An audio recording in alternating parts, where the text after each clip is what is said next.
नमस्कार दोस्तों, study IQ में आप सभी का स्वागत है। मेरा नाम है डॉक्टर महिपाल सिंह राठौड़ और आज इस वीडियो में मैं आपको बताऊंगा कि IBACIO एग्जाम की तैयारी आपको किस प्रकार से करनी है। IBACIO का मतलब होता है इंटेलिजेंस ब्यूरो में assistant central intelligence officer grade 2 executive का पद। इंटेलिजेंस ब्यूरो भारत की इंटरनल इंटेलिजेंस एजेंसी है। भारत की एक्सटर्नल इंटेलिजेंस एजेंसी कौन सी है? रॉ।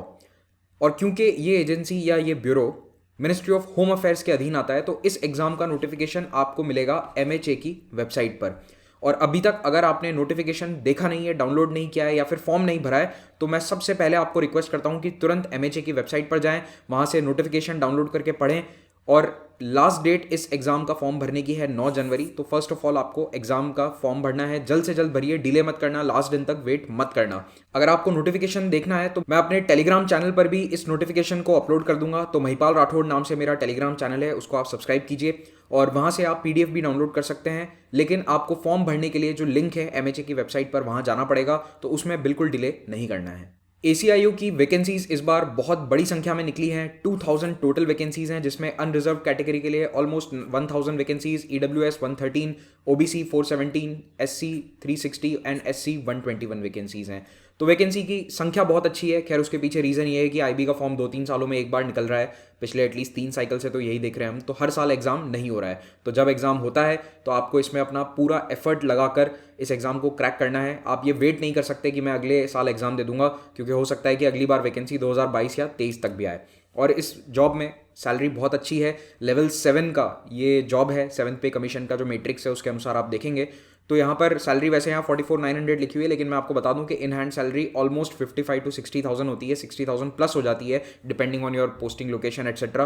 तो स्टार्टिंग सैलरी ही बहुत अच्छी है और 12 नहीं, आपको 13 महीने की सैलरी मिलेगी। 30 डेज की सैलरी आपको एक्स्ट्रा मिलती है, क्योंकि ये इस तरह का जॉब है। नेचर ऑफ जॉब ऐसा है जहाँ पर थोड़ा सा रिस्क ज़्यादा है, तो यहाँ पर एक स्पेशल सिक्योरिटी अलाउंस भी है। इसीलिए ये 20% ऐड करके ही अप्रॉक्सीमेटली 60,000 प्लस सैलरी आपको हाथ में मिल जाएगी। इस एग्ज़ाम के लिए आपको केवल एक ग्रेजुएट होना ज़रूरी है। You can be a graduate from any university, कोई भी डिप्लोमा कोर्स आपने किया हुआ हो सकता है। और 18 to 27 years is the age limit. तो 18 साल पे वैसे मुझे नहीं पता कौन सी ग्रेजुएशन होती है, लेकिन फिर भी हो सकते हैं कोई बहुत समझदार बालक हो, 18 पे उसने ग्रेजुएशन कर ली, तो वो भी अप्लाई कर सकते हैं। और 27 इसमें मैक्सिमम एज लिमिट है जनरल कैटेगरी के लिए। कैटेगरी वाइज एज एग्जेम्पशन मिला हुआ है, तो वो क्या है आप खुद वेबसाइट पर देख लीजिएगा। मैं डिटेल में उसमें यहाँ पर नहीं जाने वाला हूँ। आपको बस मेनली ये याद रखना है कि 27 इज़ द अपर लिमिट। और अगर आप फाइनल ईयर में हैं अपने कॉलेज के, तो आप ये एग्ज़ाम दे सकते हैं, लेकिन आपका रिजल्ट 9 जनवरी के पहले पहले आ जाना चाहिए। अगर 9 जनवरी के पहले आपके पास अपनी मार्कशीट आ जाती है तो आप इस एग्ज़ाम को दे सकते हैं, वरना आप इस एग्ज़ाम को नहीं दे पाएंगे। इस साल अप्लाई नहीं कर सकते हैं, यू आर नॉट एलिजिबल। अब बात करते हैं इस एग्ज़ाम के पैटर्न की। तो यहाँ पर 3 स्टेज का एग्ज़ाम होता है, Tier 1, Tier 2 एंड इंटरव्यू। तो Tier 1 एग्जाम 100 मार्क्स का है, Tier 2 50 मार्क्स का और इंटरव्यू है 100 का। अगर आप Tier 1 में क्वालिफाई कर जाते हैं तो आप Tier 2 एग्जाम दे पाएंगे। और Tier 1 और Tier 2 के मार्क्स को जोड़कर आउट ऑफ 150 टोटल मार्क्स देखे जाते हैं और फिर इंटरव्यू कॉल आता है, और इंटरव्यू भी 100 नंबर का है।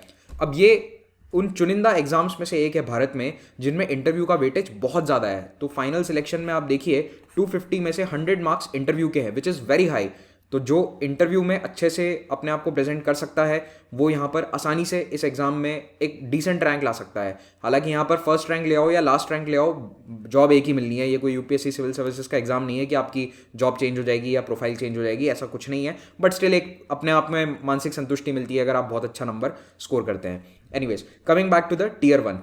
तो आप अगर इसका Tier 1 का पैटर्न देखोगे तो एक बात बहुत अच्छी है कि जिनकी मैथ्स कमज़ोर है उन लोगों को इस एग्जाम में दिक्कत नहीं होगी। रीज़न कि देखो CGL की तरह ही है पैटर्न यहाँ पर, लेकिन CGL की तरह इसमें Tier 2 का पेपर नहीं है। तो जहाँ पर Tier 2 में आपको मैथ्स बहुत आपकी अच्छी होनी चाहिए, मैथ्स की आपको प्रैक्टिस चाहिए, वैसा यहाँ नहीं है। तो इसका सिलेबस काफ़ी हद तक CGL पैटर्न का ही है, लेकिन कुछ इंपॉर्टेंट चेंजेस हैं। तो Tier 1 का अगर आप पैटर्न देखोगे तो 100 क्वेश्चन आएंगे MCQ टाइप के, ऑनलाइन एग्जाम है, और इन 100 क्वेश्चन को 5 हिस्सों में डिवाइड किया गया है। तो यहाँ पर 20 क्वेश्चन हर सेगमेंट के हैं। General awareness, quantitative aptitude, numerical, analytical and logical ability and reasoning, English language and general studies. तो अगर आप यहाँ वैसे देखो तो जनरल अवेयरनेस यानी कि GK और GS का जो पोर्शन है वो 100 में से 40 नंबर का हो गया। तो मैक्सिमम वेटेज जो है सिलेबस का वो जीएस और जीके को है। तो आपको अपने करंट अफेयर्स का पोर्शन और जीएस का, स्टैटिक जीएस का जो पोर्शन है वो बहुत अच्छे से प्रिपेयर करना होगा। मैथ्स, अगर आप केवल 20 नंबर की मैथ्स है, अगर आप इस सेक्शन के अंदर थोड़े से कमजोर भी हो तो भी आपकी नैया पार लग सकती है। तो ये एग्जाम उन लोगों के लिए बहुत अच्छा है जिनकी मैथ्स बहुत ज़्यादा अच्छी नहीं है, लेकिन आपकी जीएस और जीके पर पकड़ बहुत अच्छी होनी आवश्यक है। मैं ये नहीं कह रहा कि मैथ्स कमजोर है तो इस एग्जाम के अंदर मैथ्स भूल जाओ और प्रिपेयर ही नहीं करो। हाँ, आपको मेहनत करनी पड़ेगी, 20 सवाल तो हैं, उनको सॉल्व करना है, लेकिन ये सीजीएल की तरह नहीं है कि अगर आप मैथ्स में कमजोर हैं तो टीयर 2 में आप पास नहीं कर पाएंगे, ऐसा यहां पर नहीं देखने को मिलेगा। तो 1 घंटे का पेपर है, 100 क्वेश्चन सॉल्व करने हैं, इसका मतलब आपको बहुत फास्ट होना होगा। स्पेशली जो रीजनिंग वाले क्वेश्चंस हैं उनमें आपको तुरंत फास्ट स्पीड करनी है, तो उसके लिए आपको मॉक टेस्ट सॉल्व करने चाहिए। और मॉक टेस्ट तब सॉल्व करोगे जब आपने पहले प्रिपरेशन अच्छे से कर रखी हो। यहाँ पर नेगेटिव मार्किंग भी है, 1/4 नेगेटिव है।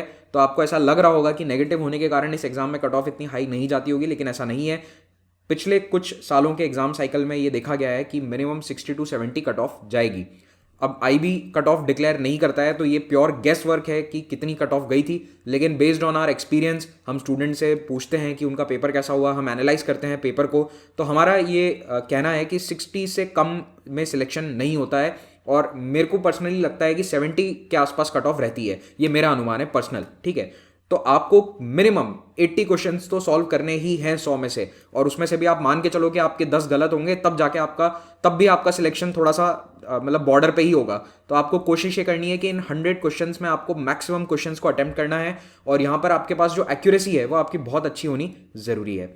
इस बार के नोटिफिकेशन में आईबी ने एक मिनिमम कट ऑफ का क्राइटेरिया भी रखा है। तो अगर आप अनरिजर्व कैटेगरी में हैं तो 35 मिनिमम, ओबीसी में 34, ईडब्ल्यूएस भी 34, एससी एसटी में 33 मार्क्स आपको हासिल करने हैं। लेकिन मैं आपको बता रहा हूं कि 60-70 से कम कट ऑफ नहीं जाती है, you have to aim for 70 about marks. Okay, तो इस मिनिमम कट ऑफ का वैसे इतना कोई रेलेवेंस नहीं है अगर आपको सिलेक्शन चाहिए, ठीक है। ये याद रखिएगा कि टीयर 1 में जो आपके मार्क्स हैं उसके बेसिस पर टीयर 2 के लिए आपको बुलावा आएगा, और टीयर 1 और टीयर 2 के मार्क्स को जोड़कर इंटरव्यू का कॉल आएगा। ऐसा नहीं है कि केवल टीयर 2 के मार्क्स कंसिडर करे जाएंगे। तो ये मत सोचिए कि मेरी इंग्लिश कमजोर है, मैं ऐसे राइटिंग में अच्छा नहीं हूं तो मेरा टीयर 2 में सिलेक्शन नहीं होगा, इंटरव्यू कॉल नहीं आएगा, ऐसा नहीं है। दोनों के मार्क्स को जोड़कर इंटरव्यू का कॉल आता है, और आगे इंटरव्यू के मार्क्स भी जोड़कर फाइनल मेरिट लिस्ट बनती है। ऑलराइट, अब सबसे बड़ा डाउट कि इस एग्जाम की तैयारी करी कैसे जाए। तो देखो, ये एग्जाम वैसे जो एसएससी सीजीएल की तैयारी कर रहे हैं उन लोगों के लिए इतनी प्रॉब्लम नहीं होनी चाहिए, क्योंकि पैटर्न सिमिलर है। तो अगर आप सीजीएल के एक एडवांस कैंडिडेट हैं, यानी कि आपने सीजीएल का एग्जाम कम से कम एक बार दिया है, तो मेरे ख्याल से आपको इस एग्जाम की तैयारी के लिए कोई दिक्कत नहीं आनी चाहिए। बस हाँ, थोड़ा आपको प्रैक्टिस करना है और अपने जीके वाले पोर्शन पर मेहनत करनी है, तो आप इस एग्जाम में सेल थ्रू कर सकते हैं। लेकिन अगर आप एक फ्रेश बिगिनर हैं, आपने अभी अभी अपनी तैयारी शुरू करी है गवर्नमेंट कॉम्पिटिटिव एग्जाम्स की, आप अभी पास आउट हुए हैं, या फिर आपको कोई आइडिया नहीं है कि एसएससी सीजीएल क्या है, आप आईबी एग्जाम की तैयारी करना चाहते हैं, केवल आपका ड्रीम ही आईबी में एक इंटेलिजेंस ऑफिसर बनना था, खुफिया तंत्र के लिए काम करना आपका सपना है, तो फिर आप इस एग्जाम के लिए स्क्रैच से शुरुआत करेंगे। तो आपको सबसे पहले तो अपनी बेसिक जनरल अवेयरनेस को बढ़ाना है। एक तो न्यूज़पेपर रीडिंग स्टार्ट कर दो सबसे पहले, और आपको अगर एक स्ट्रक्चर्ड कोर्स चाहिए तो स्टडी आईक्यू ने आईबी एसीआईयू के लिए अपना कोर्स लॉन्च कर दिया है। इस कोर्स की मदद से आप इस एग्जाम के सभी सेक्शंस को डिटेल्ड में कॉम्प्रिहेंसिवली कवर कर सकते हैं। इस एग्जाम के लिए आपको सबसे पहले क्या करना है कि अपने स्टैटिक पोर्शंस को मजबूत करना है। वो आप कैसे करेंगे? इस कोर्स के लेक्चर्स की मदद से। तो आपको विजिट करनी है हमारी वेबसाइट studiiq.com। तो जब आप studiiq.com वेबसाइट पर जाएंगे तो आपको आईबी का कोर्स यहाँ पर नजर आएगा, इस पर आप क्लिक कीजिए। और याद रखिए कि न्यू ईयर सेल के तहत हमारे सभी कोर्सेज पर 5% एक्स्ट्रा डिस्काउंट इस वक्त अवेलेबल है। ये डिस्काउंट 6 जनवरी तक होगा और आपको कोड यूज करना है न्यू ईयर 5। अब आईबी एसीआईओ का जो कोर्स है ये एक वेल स्ट्रक्चर्ड कोर्स है, जिसमें आपको स्टडी आईक्यू के फैकल्टीज के द्वारा इस एग्जाम के लिए तैयार किया जाएगा। ये कोर्स अभी केवल 5500 रुपीज़ में अवेलेबल है, और इसमें 945 वीडियोज़ आपको टोटल मिलेंगे। इस कोर्स में अगर मैं बात करूं कि कौन सी फैकल्टीज़ ने इसमें क्लासेस ली हैं, तो स्टडी आईक्यू के डॉक्टर गौरव गर्ग, इन्होंने पढ़ाया है, डॉक्टर विपिन गोयल, राहुल देशवाल सर, उसके अलावा सुवन शर्मा मैम जो इंग्लिश की फैकल्टी हैं, और तरुण झा सर के द्वारा रीजनिंग पढ़ाया गया है। अगर आप ये जानना चाहते हैं कि ये टीचर्स कैसे पढ़ाते हैं तो इनके डेमो वीडियोस आप यहाँ पर देख सकते हैं। आपको इंडिविजुअल सारे टीचर्स के डेमो वीडियो यहाँ पर देखने को मिलेंगे। आप डेमो वीडियोस को देखिए, उसके बाद तय कीजिए कि आपको इन टीचर्स से पढ़ना है या नहीं। और कोर्स का जो कंटेंट है वो भी पूरी वेबसाइट पर आपको मिल जाएगा। यहाँ पर आप देख सकते हैं कि इंग्लिश के कौन कौन से लेक्चर्स हैं, आप ये देख सकते हैं कि क्वांट में क्या पढ़ाया गया है, रीजनिंग में क्या पढ़ाया गया है। तो इस तरह की पूरी डिटेल्स आप इस वेबसाइट पर देख पाएंगे। अगर आपको ये समझ में नहीं आ रहा कि स्मार्ट कोर्स क्या है, किस तरह के डिवाइसेस पर ये काम करेगा, मैं मोबाइल पर देखूँ, लैपटॉप पर देखूँ, मेरे पास कंप्यूटर नहीं है, मैं किस तरह से इसे अवेल कर सकता हूँ, तो ये सारे सवालों के जवाब आपको FAQ सेक्शन में मिल जाएंगे। आप FAQs में इन क्वेश्चंस पर क्लिक करके अपना आंसर पढ़ सकते हैं और सारे डाउट सॉल्व कर सकते हैं। उसके बावजूद अगर आपको कोई डाउट है तो यहाँ पर चैट बॉक्स का ऑप्शन है, यहाँ पर अपना सवाल टाइप कीजिए और हमारी टीम से आप कनेक्ट कर सकते हैं, या फिर जो स्टडी IQ की वेबसाइट पर नंबर्स दिए गए हैं हमारे, उन पर भी आप कॉल करके कोई भी डाउट है तो उसके बारे में पूछ सकते हैं, किसी भी कोर्स के बारे में। ये नंबर है हमारी हेल्पलाइन का। ये जो कोर्स है याद रखिएगा कि 5500 रुपीज़ में अवेलेबल है और इसमें 950 के आसपास वीडियोज़ हैं। अगर आप प्रीवियस ईयर क्वेश्चन पेपर्स को देखना चाहते हैं तो स्टडी IQ के यूट्यूब चैनल पर आपको IB ACIO का 2017 का जो पूरा क्वेश्चन पेपर है वो सॉल्व मिलेगा। उन वीडियोस को भी आप देखिए, उससे आपको आइडिया भी लगेगा कि किस तरह के क्वेश्चंस यहाँ पर आते हैं। और कई लोग मुझसे अभी से इंटरव्यू के बारे में गाइडेंस मांग रहे हैं, तो मैं आपको पहले बता दूं कि अपना रिटन एग्जाम पहले क्लियर करो, उसके बाद मैं आपको इंटरव्यू के बारे में डेफिनेटली गाइड करूंगा। मैंने खुद ये एग्जाम क्रैक किया हुआ है, IB ACIO 2015 वाला जो था उसमें मेरा सिलेक्शन भी हो गया था। I did not join due to some reasons, लेकिन उसका इंटरव्यू कैसा होता है, किस तरह की चीज़ों पर आपको ध्यान देना है, वो मैं आपको बताऊंगा। एक स्पेशल वीडियो मैं बनाऊंगा। मैंने 2 साल पहले जो प्रीवियस साइकिल थी IB ACIO की, उसके लिए भी ऐसा वीडियो बनाया था, फिर से बना देंगे। एक बार एग्जाम तो हो जाने दीजिए, अभी तो एग्जाम की डेट ही नहीं आई है जो रिटन एग्जाम है, पहले आप उसकी तैयारी अच्छे से करें। Thank you very much for watching this, have a great day.